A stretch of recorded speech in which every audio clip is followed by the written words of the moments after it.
नमस्कार दोस्तों, मेरा नाम वरुण जैन और मैं एक म्यूचुअल फंड डिस्ट्रीब्यूटर हूँ। तो आप जो मैं कहने जा रहा हूँ उसको पिंच ऑफ सॉल्ट की तरह लें।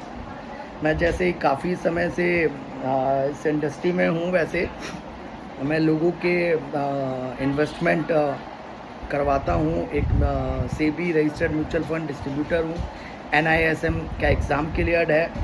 तो मैं अपनी बात बस ये रखना चाहता हूँ कि मैं काफ़ी लोगों से मिलता हूँ। वो मेरे को बताते हैं स्टॉक ले लिए हैं, कुछ पेनी स्टॉक ले लिए हैं, वो नीचे जा रहे हैं। जब वो परचेज़ करते हैं तो घट जाता है, जब बेचते हैं तो बढ़ जाता है। और कुछ लोगों ने तो मतलब लोन लेके लिटरली पैसा लगाया है।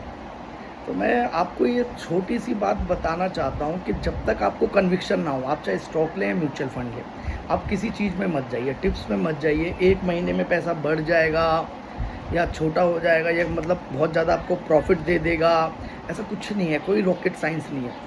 कंपनी की अर्निंग मेरे हिसाब से जो स्टॉक के प्राइस में वो लेट करती है। कुछ जैसे अभी वार चल रही है, ऐसे कोविड का था, उस टाइम शेयर्स डाउन होते हैं बिकॉज ऑफ द मार्केट गिर रही होती है, इन्वेस्टर का कॉन्फिडेंस डाउन होता है।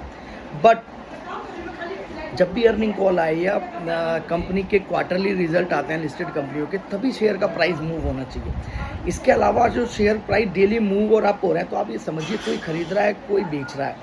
डिमांड एंड सप्लाई का गेम है, शेयर उससे तय होते हैं। बट अगर आपको किसी भी सेक्टर में या किसी भी स्टॉक में कन्विक्शन नहीं है तो आप उसको मत लो। कोई चीज़ शॉर्ट टर्म के लिए नहीं होती, उसको रखना पड़ता है 5 ईयर 7 ईयर। कंपनी की परफॉर्मेंस ट्रैक करो। अगर आप शेयर्स परचेज़ करते हो तो आप उसके क्वार्टरली रिजल्ट देखो, उसकी P&L पढ़ो, कैश फ्लो स्टेटमेंट देखो। मैं आपसे यही कहना चाहूँगा, किसी की बातों में आके शेयर्स मत लीजिए।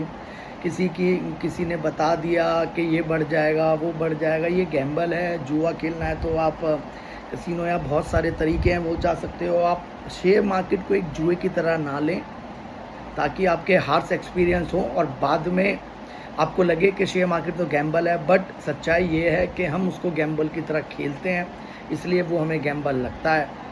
अदरवाइज़ आप अच्छी कंपनियां लें, जो आपको लगता है डेली यूज़ करें वो लीजिए। जैसे जैसे कंपनी प्रॉफिट कमाएगी वैसे वैसे आपका स्टॉक का प्राइस बढ़ेगा, सिंपल। इसके अलावा कोई गणित नहीं है। अगर कंपनी का आज 5,000 करोड़ की है, कल को 15,000 करोड़ की होगी, तो आपका शेयर्स का प्राइस बढ़ेगा। अगर कंपनी वो बैंकरप्सी की राह पर है, कंपनी कोई प्रॉफिट नहीं कमा रही है, कैश फ्लो नहीं आ रहा है, तो उसका शेयर प्राइस नहीं बढ़ेगा। चाहे शेयर्स 1 रुपये का हो, नोट 1-1 रुपये के हों, और हमने 100 नोट ले लिए तो 100 रुपये होते हैं, और 100 रुपये का सिंगल नोट हो वो भी 100 रुपये। कुछ लोग कंफ्यूज होते हैं कि ये तो 1 रुपये का स्टॉक है और ये 1500 रुपये का स्टॉक है, तो 1500 वाला तो ऊपर जाएगा नहीं, 1 रुपये का नहीं जाएगा। ये आप इस तरीके से लीजिए कि 1-1 रुपये के 1500 सिक्के रख दें तो वो 1500 रुपये में काउंट हो गए, और 1500 का वहाँ सिंगल करेंसी है। तो इसको इस तरीके से लीजिए, मेरा मानना ये है। और बहुत सारी वीडियोस बहुत अच्छे अच्छे स्पीकर की आपके पास अवेलेबल है, आप सुनिए, पढ़िए, अपने इन्फॉर्मेशन बढ़ाइए। क्योंकि जल्दबाजी में कुछ चीज़ें मत करिए। हम अगर एक मोटरसाइकिल भी लेने जाते हैं 50, 55, 1 लाख रुपए की, तो 10 लोगों से पूछते हैं, उसकी टेस्ट ड्राइव लेते हैं, उसमें समझते हैं कितना माइलेज है, कितनी वो उसके आ रही है, कितनी वो क्लेम कर रहे हैं एवरेज, और कितनी एक्चुअल में दे रही है, क्या लुक है। और यहाँ स्टॉक हम 1 सेकंड में ले लेते हैं, जस्ट ओनली किसी की बातों पे, हम कुछ भी उसमें रिसर्च नहीं करते।